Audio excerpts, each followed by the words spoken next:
Welcome to Razzball Radio on the Fantasy Sports Network. I'm Nick Capozzi. You can't even get my name out because I'm closing in on 7,000 miles in 11 days. And I'm here with fantasy legend Tony Cincotta from Roto Experts and the Fantasy Sports Network. We're in Jacksonville. Tony, thanks for joining me today. Oh, it's great to be here. It's 110 degrees. There's people coming out looking at the truck. I'm taking people's pictures. They're giving me these cell phones. They're on a scavenger hunt. They're on a company field trip. A church group stopped by. It never stops here. Where are you?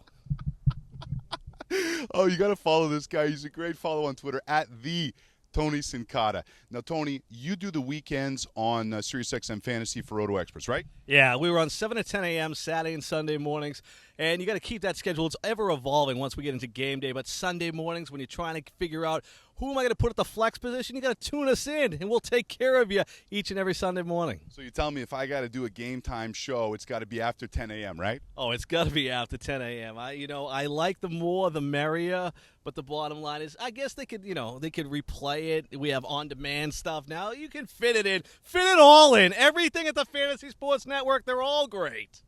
Where have you been the rest of this tour, Tony? I could have used you, man. I've been hauling asphalt. So we left Miami last night. Let me tell you a quick story. So we're in Miami at the Clevelander Hotel, and they were amazing to watch. Thank you very much, Clevelander. But we're doing our draft. We're in the sports bar. We're in game on. And you can see the street outside. The windows are open. It was a lot of fun. We had a big party there. And all of a sudden, you see this guy. There's this huge guy, like 6'3", 300 pounds, trying to chug down the street. And there's this little guy coming up behind him and tackles him from behind, takes him down. It was a cop. And everyone's like, welcome to Miami. I'm guessing it's a bit more genteel up here in Jacksonville. Well, it's a little bit bigger because they don't run after you and they don't chase you down in Jacksonville. They just shoot you.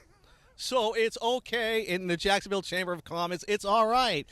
We pick them up. We'll bring them to the hospital after. Maybe it's a taser. Maybe it's not a gun. I have no idea. Okay. So here's the thing, Tony. I didn't ask you this yet, but I got to do some laundry. Can I come to your house and do my laundry? Oh, yeah. You can use the laundry. And we have a pay toilet, too. We kept one of them from, like, the 70s. It's a quarter unless you can slide underneath it.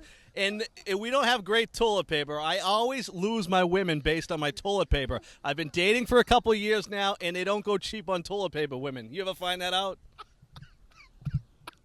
Oh, my gosh, Tony, I might kidnap you, man. I might bring that cop up from Miami Beach and kidnap you, throw you in the truck.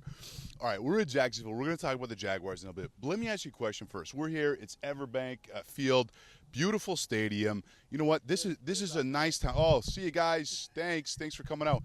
So this is a beautiful stadium. Here's the thing about Jacksonville.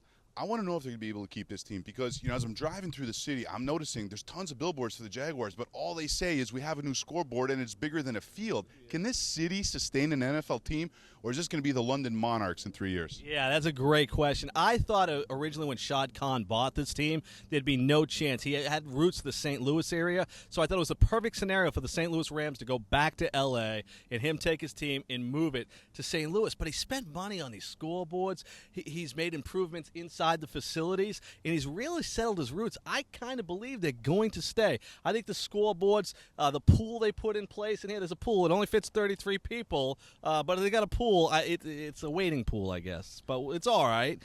I think they're going to stay, and it's crazy because you go over to London, and people always talk about it, and the NFL wants to expand.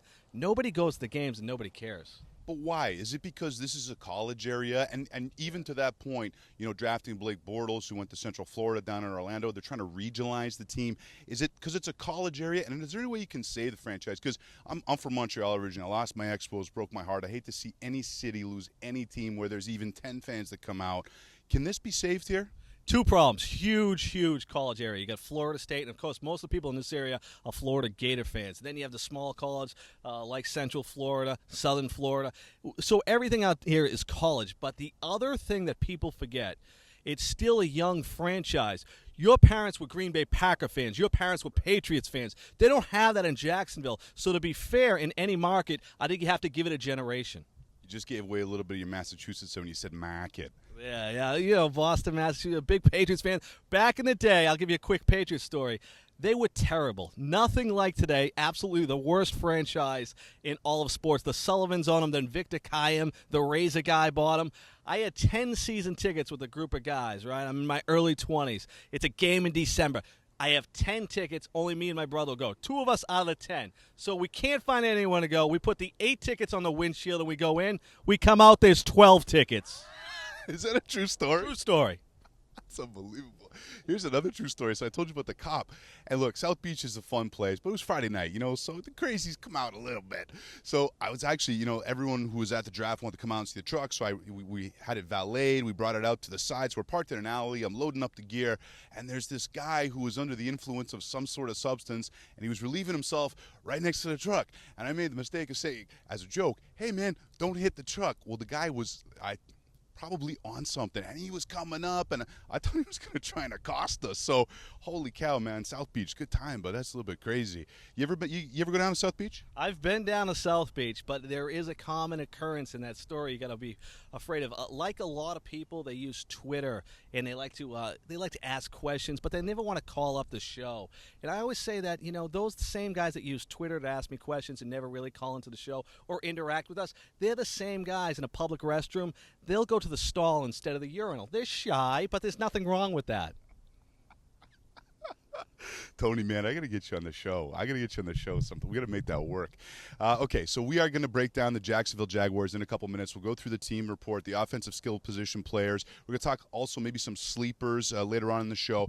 But we're in Jacksonville, and tonight what we're doing, of course, we're having a draft. But what we're doing tonight, and I don't know if this is because it's Jacksonville and football fans here, but this is the only city we haven't been able to actually put together a draft. But I am committed to doing the 32 drafts in 32 days in 32 NFL cities. So we've actually scheduled the Razzball Writers League draft today. It's going to happen tonight, so I'll go from my hotel room, and I will actually will tweet out about that at Nick Capozzi, NickCapozzi. So I'm doing the 32 drafts, Tony. I'm not skipping out. Yes, Saturday nights in Jacksonville is Leonard Skinner reunion night. So if you picked another night, you would have been in place. But Leonard Skinner reunion night, you can't break that up. Yeah, you know what? I got to realize that for next year's tour is that I got to make sure on the weekends when it's a big night, people can actually come out. Because, a lot of these cities were asking them to come out, during the week. All right, this is Razzball Radio. This is the Fantasy Sports Network. We'll be back. Nick Capozzi with Big Tony all the way from Boston here, covering the Jacksonville Jaguars right after this.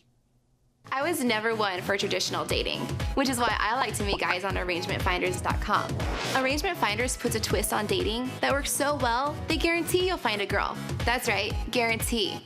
Sounds too good to be true? Check out these girls on ArrangementFinders.com who are looking to date. She's hot. She's hot. Okay, her, not so much. Anyway, it's free to join. Go to Arrangement Finders and meet girls like me who know what you really want. Welcome back to Razzball Radio on the Fantasy Sports Network. Still here with Tony Cincotta of Roto Experts, of course, and SiriusXM Fantasy. You want to listen to him for the Start Sit Sunday morning. Then you can listen to us. We're working on something for a Sunday show. But let's talk, and seriously, I'm going to wait till after 10 a.m. Eastern now to do it because I don't want to mess with you guys. Okay, so we're here in Jacksonville, so obviously we got to talk about the Jaguars. And you know what? Here's the thing. As much as we're kind of giving them a hard time here for the fan base and whatnot, I think they're actually a really interesting fantasy team. And, people kind of laugh at me when I say that, but I'll tell you also, I think this team has a chance to make the playoffs. They're plus $1,200 if you go to Vegas. I mean, I'd lay a nickel on that because, the defense is young and emerging. It's a great young defensive line. The secondary's coming together. But let's talk Blake Bortles. He actually did really well the other night against the Chicago Bears. I think they have to start Henny. But other than in the Dynasty, forget Dynasty, just in a redraft league, what's the deal with Bortles this year? Is he going to have any value? I don't think you can draft him. I think he could Game 4, Game 5, and have some value. The problem is when you look at poor teams, a lot of times we get, they'll have a poor defense, they'll have to throw. Well, you have to throw in the National Football League now. We're at a time where the rule changes have just absolutely changed the game.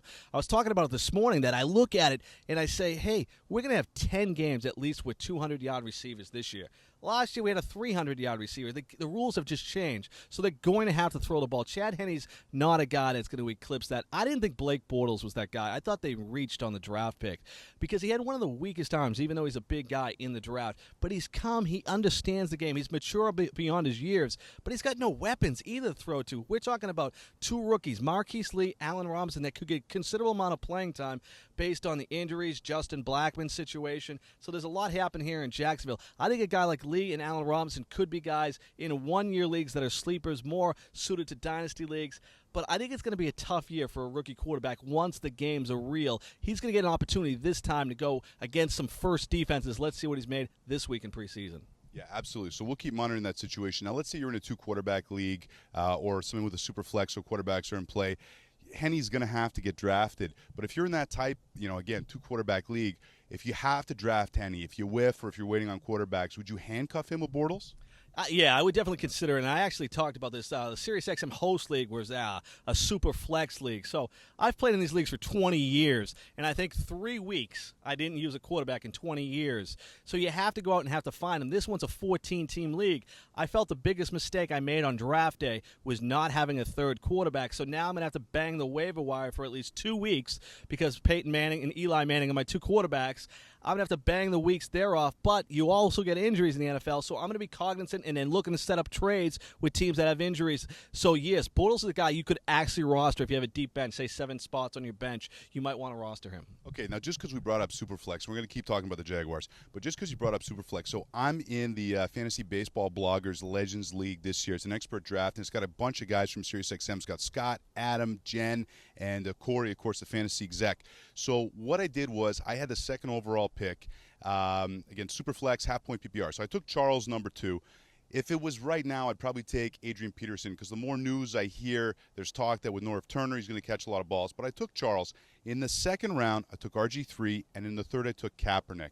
And you know what? Both of those guys, there's risk, there's potential reward. How do you think I did? And don't hold back. If you don't like it. I'm surprised you did that well. With those names you mentioned, I expected if you go in a draft like that, I expect 8 guys to be quarterbacks drafted in the first round. And in the second round, you get a barrage if those 8 guys don't go. To get 2 guys that I would consider top 10 quarterbacks is unheard of when you skip the first pick, because I wouldn't have taken that choice. I would have drafted Peyton Manning right away, get the quarterback out of the way, because I'd be afraid of the run coming back. But when you're in expert leagues, guys are conservative and they preach running back, so you kind of know what they're doing. If you're at home and you're in a flex position, people know the quarterbacks, they're not regular players. I think more quarterbacks would have got drafted and you would have been stuck. Okay, so who... out of RG3 and Kaepernick, which do you prefer this year? Because I think Kaepernick has the opportunity to actually be the MVP. And I've never had him, actually. I've never owned him in redraft leagues or in keeper leagues. So this is my first go with Kaepernick. I like, obviously, Crabtree's come back healthy. I think the Stevie Johnson acquisition is underrated. Of course, you got Vernon Davis there. You've got an excellent offensive line. Is there a chance that Kaepernick could really blow up, or is RG3 the better get? I like Colin Kaepernick better myself. You look at the weapons there. Vernon Davis at tight end. You got Bolden at wide receiver. They bring in Stevie Johnson, as you mentioned. This is a team ready and raring to go. Michael Crabtree's going to be healthy. The guys catch the ball out of the backfield well. Kaepernick was 31st in completion percentage last year. He's going to grow into that. He has a big arm. And even though he doesn't complete a ton of passes and doesn't throw a lot of passes, remember, you're going to get 50, 60 yards rushing. That's an equal to a touchdown in every environment. So you make up for it there. The only negative I have on picking Colin Kaepernick that early is the San Francisco has a good defense. So there are times when they just hand off in the second half. But I think that's a little overrated. Today's NFL is pass, and he's a good quarterback with great skills. But couldn't you make the argument, and again, give me a hard time if you don't agree with it, but couldn't you make an argument that because that defense is so good, it's going to keep teams off the field, so even if they are running the ball, it's just going to be more opportunities for Kaepernick to get his mitts on it? Yeah, Matthew Berry of ESPN just wrote a very good article where he actually isolated the fallacy that people believe, well, if a guy's on a poor team, let's take Matt Castles, who'll start from Minnesota, and they have a poor defense, they're going to have to throw a ton. Well, those fantasy points never add up to what we think, and it's actually an illusion. It never really happens. So basically go out there, take the guys with the best skills, the guy's going to put it up the most, and we'll just go with it. Matthew Stafford, has been a top quarterback fantasy-wise, top 4 or 5 quarterback the last 2 years, based on his 700 throws. He's not doing anything. Even with Calvin Johnson, he's not better than every other quarterback, but he just throws the ball so many times you can't ignore him.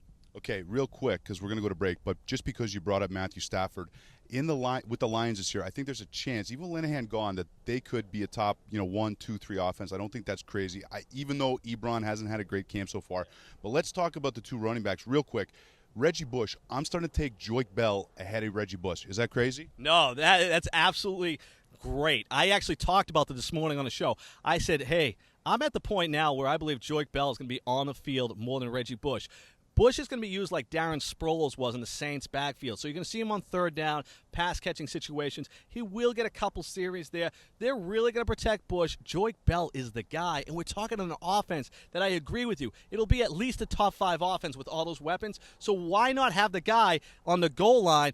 Joique Bell, if he stays healthy, 10 touchdowns easy. Wow. Okay, don't forget you can lock up your league fees for free. SportsVault.net. Why deal with the hassle? They'll collect the money for you. It's kind of like, back in Boston or back in Montreal or even New York, sending guys to collect for you. Yeah, in a paper bag. I used to get a lot of bags and envelopes. That's how I get paid. Like direct deposit, we didn't have that. We got an envelope or a bag full of money. Actually, Fantasy Sports Network, Lou Mayone still pays me a bag of money.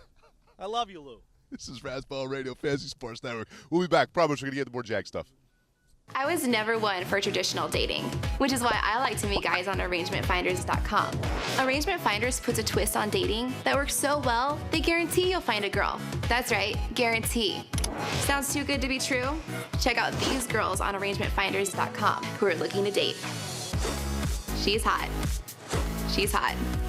Okay, her, not so much. Anyway, it's free to join. Go to Arrangement Finders and meet girls like me who know what you really want.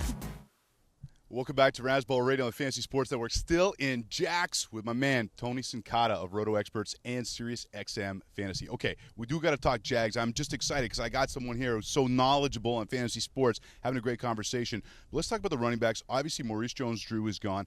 I've seen Toby Gerhart go as high as the second round, which is bananas to me. I like the offensive line, but Gerhart, I don't listen, if he was that good, he would have done well when Adrian Peterson was out. I know he kind of did. Okay, I'm not making a good argument here, but is Gerhart actually going to be fantasy?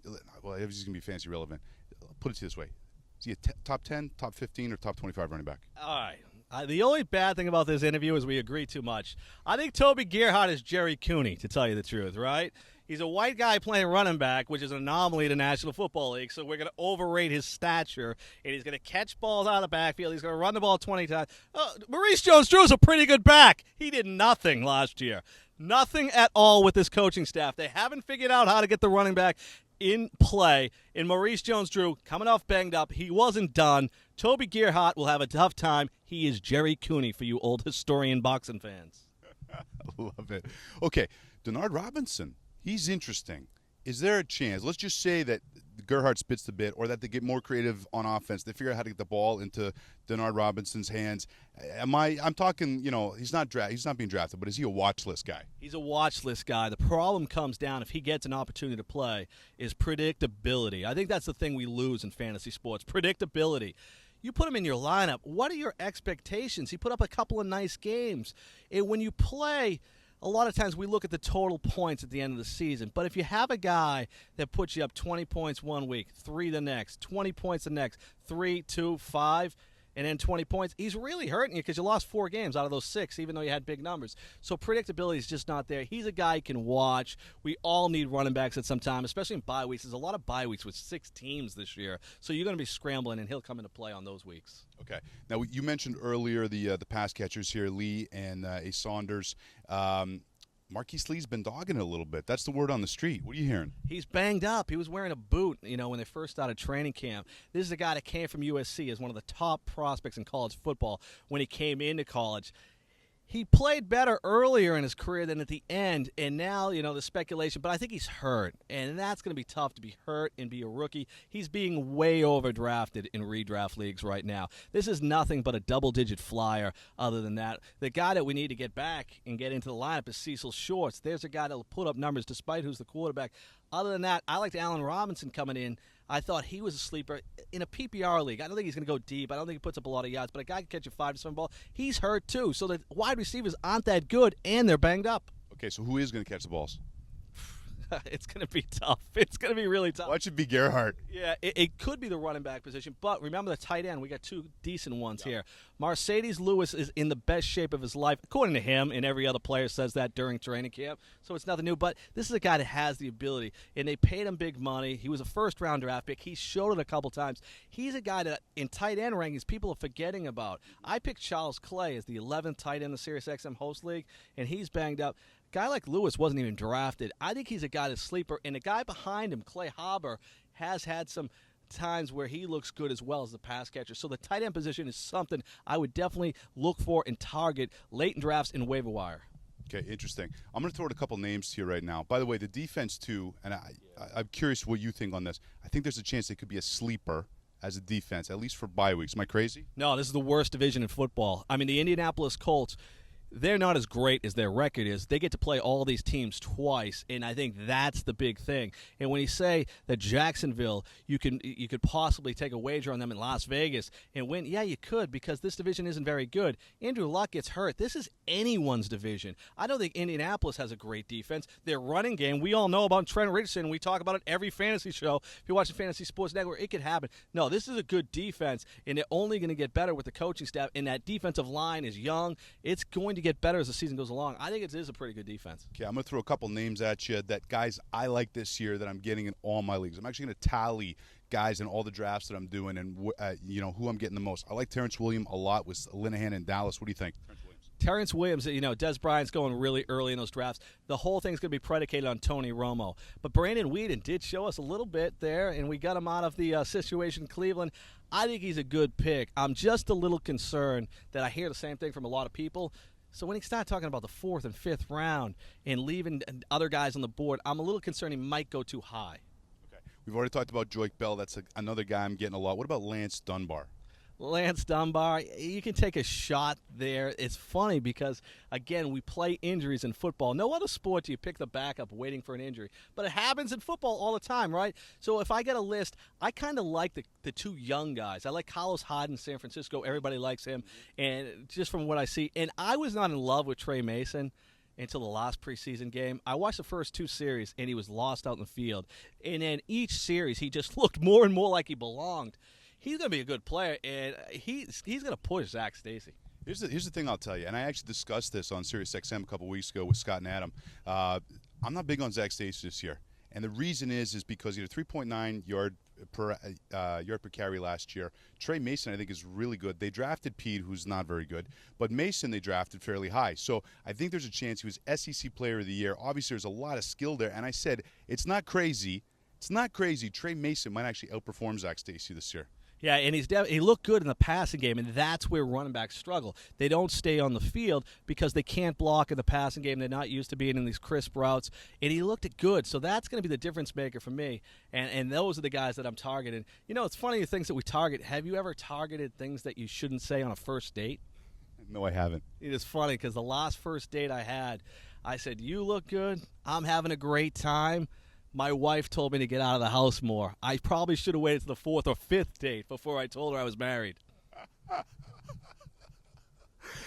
you're playing Daily Fantasy, you're playing at DraftKings.com. Enter promo code Razzball. And my sugar daddy of the day, brought to you by ArrangementFinders.com. The Jaguar, who's going to grossly outperform his ADP this year, is nobody. That's right. There's no sugar daddy on this team. I'm sorry. I'll have to find another sugar daddy on another team, not here in Jacksonville. Tony, really appreciate you joining us today. Tony Cincotta at the Tony Cincotta, SiriusXM Fantasy, Roto Experts. This is Razzball Radio on the Fantasy Sports Network. We'll see you in, where am I going next? Atlanta. Oh, big surprise in Atlanta. Tune into Atlanta.